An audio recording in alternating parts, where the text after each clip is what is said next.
What's up guys, welcome back to the channel. My name is Viox and today we're going to be discussing One Piece chapter 1006. But before we get into that, if you like this video, make sure to like and subscribe. It really helps me out and it lets you get notified of when I post new videos. So it's a win-win situation for everybody. So feel free to go ahead and do that. The scans just came out earlier this morning and I just read them not too long ago. This is a pretty good chapter overall, filled with quite a bit of action from multiple people. So without further ado, let's get into One Piece chapter 1006, The Honorable Hyogoro, the Flower.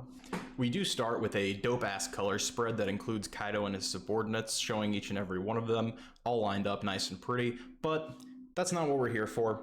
First thing, Bao Huang has caught Yamato, Shinobu, and Momo escaping from their storage room, and she transmits this information to seemingly the whole ass island, meaning that everybody now knows where Momonosuke, the de facto leader and symbol of hope for the rebellion, is currently at. So we're probably going to see plenty of people heading towards them within the next couple of chapters, which is relevant for later. Unfortunately, Momo is not snuggled up under Yamato's tatas as the last chapter had implied. Apparently, Bao Huang has fucking X-ray vision and can see the little dude through Yamato's clothes, and he's like clinging to her waist from the back. The real Odin would not be impressed. We then see Sanji, who, like everybody else on the island, has heard this transmission. Sanji understands how valuable Momo is, and understandably, he wants to save him. He doesn't know who Master Yamato is exactly, though. He doesn't know if Yamato is somebody who can protect Momonosuke, or if she can even be trusted. So he finds a random member of the Beast Pirates and asks which way this storage room is. Unfortunately, it's on the opposite side of Onigashima, as to where the scabbards are currently, so now he has to choose which way he's gonna go. Does he go to help the scabbards, or does he go to save Momonosuke? He then proceeds to have a small seizure while trying to figure out this dilemma. Ultimately, he decides to go a certain direction that we don't get to see. Will Sanji go and fight Jack and help the scabbards, or will he go and die of a nosebleed upon meeting Yamato? Find out next time on Dragon Ball. Alright, so Onigashima is still flying through the air, which I can't emphasize how ridiculous this is, by the way. But we do see that it's getting closer to the mountain of Wano in the background, meaning that the giant flying island is already over top of Wano, and it's probably getting closer to the flower capital with each and every chapter. So even if the Alliance does find a way to knock Kaido's big ass out, we still have to worry about this enormous island falling out of the sky and most likely destroying all of Wano, because Onigashima is a massive island. We don't know exactly how high up it is, but either way, if something that large falls out of the sky because Kaido gets knocked out and he loses the ability to control it, the entire continent or the entire island of Wano is most likely going to be wrecked pretty heavily. We see back near the entrance to Onigashima that Perospero has taken out Carrot and Wanda. Unfortunately for them, it looks like the clouds decided to be assholes and they covered the moon, meaning no Sulong form. So everybody who was upset that Sulong form Carrot lost to Perospero can now chill out. He says himself that they only lost because of the weather, and it looks like he has sustained some injuries either way. Nonetheless, he does come out victorious, and once again, we are denied seeing another cool fight. Perospero starts throwing some shade at Carrot and basically tells her, this is what happens when you come into our territory and try to get away with no repercussions, and then tells her to pack it up, head back to the forest, and chew on some grass. Like, calm down, dude. You already won the fight. It's over. You don't have to wreck her mental too. He then makes his way into Onigashima, saying that he's going to teach these newbies what it means to be an emperor.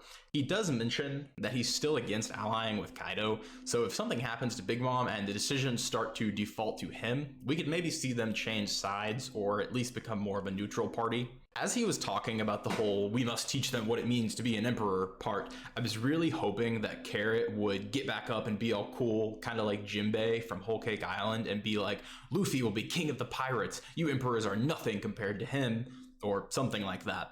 But that doesn't happen and she's just knocked out. Tragic. Alright, so finally we get over to the chapter's namesake. We see the samurai and Hyogoro battling it out, protecting Chopper as he tries to synthesize the antidote. They've all been infected at this point, and Marco's blue flames are only holding back the spread so much. Just a reminder, Chopper is also infected by this thing, so if he loses control and goes berserk like everybody else has, we could see the return of the actual Monster Point Chopper that was so badass back at Enies lobby. So we get a pretty cool panel of X-Drake and Hyogoro, who is now back to buff form, and they're still protecting Chopper, ending anybody who tries to come near them. Now, the Mimawari-gumi are like, what the hell, why is he back to looking how he used to back when Kaido was trying to recruit him? Apparently, the virus, while essentially almost killing him, is also bringing out his dormant strength. He apparently thinks it's worth dying for. Me, not so much. Hyogoro is a big source of morale for all of the samurais that are currently fighting, so if he does die, that could be pretty bad. I'm not for sure that it's worth just for him to get a mini power-up for a single chapter, seemingly, just so that he can die later on. Now, he pulls an absolute badass move from his book of Yakuza badassery and says, if this spreads too far and Chopper doesn't make an antidote, please kill me. Otherwise, I will indiscriminately kill everybody here. So him and the Mimawari-gumi now start to fight, and he basically just wrecks them. Using the one-sword flower style, he pulls out a named attack called Fiery Hair's Holy Light and appears to blow them all away. I'm not really for sure what was going on with this attack. It seemed like his hair just kind of exploded. It's kind of what it looked like based on the panel as well as the name.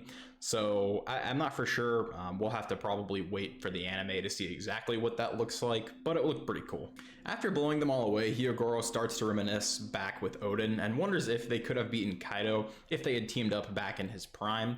I imagine that they would have, considering that Odin almost beat Kaido himself, and prime Hyogoro seems like he would have been pretty strong as well, so they probably should have done that, but here we are. He then compliments Kinemon and the others, saying that they have built up a good rebellion, and he calls Luffy his interesting protege, claiming that the sun will indeed rise on Wano again. What a touching moment.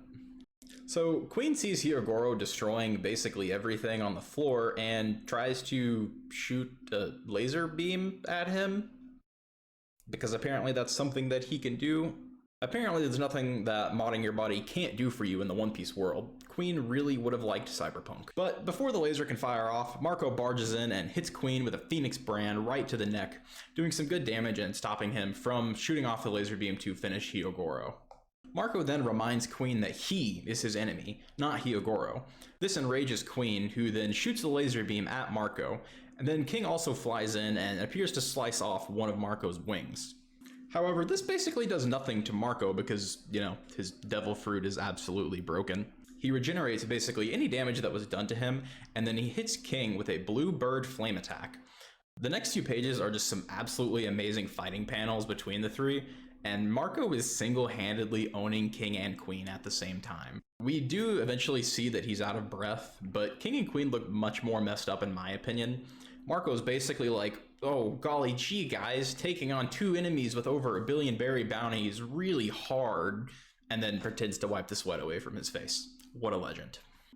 So Perospero eventually finds his way to the action and notices Marco beating up on King and Queen. He puts on a sinister little smile and then starts to laugh, saying that Marco looks worn out. This could be implying that he's wanting to fight against Marco, but I'm not really for sure still. So we go back to Hyogoro and the samurai. Hyogoro is now mostly succumbed to the disease, and one of his samurai friends is now about to end his life. He says that he leaves the rest to you guys, implying most likely, the Scabbards, Luffy, and the rest of the Straw Hat crew, and that he has no regrets. End chapter. Wow, okay. So, a really good chapter. Better than the last 2 or 3, I would say. We have a lot of things that are happening at once, and I think that this is all going to climax very soon, considering Onigashima is nearing its destination of the Flower Capital. So we know that for Sanji there are 2 options, either go and help the Scabbards or go and try to help Momonosuke. I personally hope that we don't get another Sanji runs into battle, sees a hot girl, and then passes out scene. Which this won't necessarily happen for sure if he does go to save Momonosuke and meets Yamato, but it's obviously much more likely to occur that way than if he were to go and fight Jack. Now, the only thing that could maybe make that happen if he goes to fight Jack is if that person there is Toki, because he would absolutely fall in love with Toki. I believe that we need to start seeing more of the members of the Straw Hats putting in work if we're going to seriously start considering them to be a Yonko level crew. Sanji versus Jack is a great way to reinforce this, and I really just want to find out who the damn silhouette was. This was obviously a great chapter for Hyogoro and Marco both.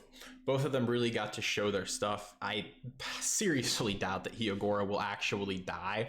Some people are thinking that this could be the tragedy of Act 3 that we're also hopelessly waiting for, but I don't really think that that'll be the case, as it just doesn't seem to be something that would be as impactful as if, I don't know, Onigashima crashes into the flower capital and kills like 10,000 people or however many people live there. Hopefully Chopper fixes the antidote and runs over to save him. If not, rip old man Hio. It was nice to see how powerful you are. Taking out the Mimawari Gumi is no small feat. Now, Marco.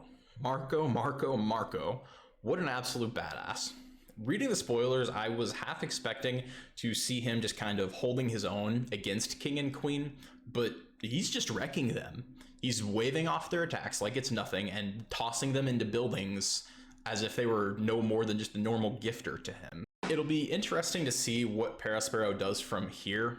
I don't think that he's going to team up to fight against Marco, but you never know. If it does happen, Marco may seriously be in trouble, but you basically have to kill him in one shot, otherwise he's just going to regenerate.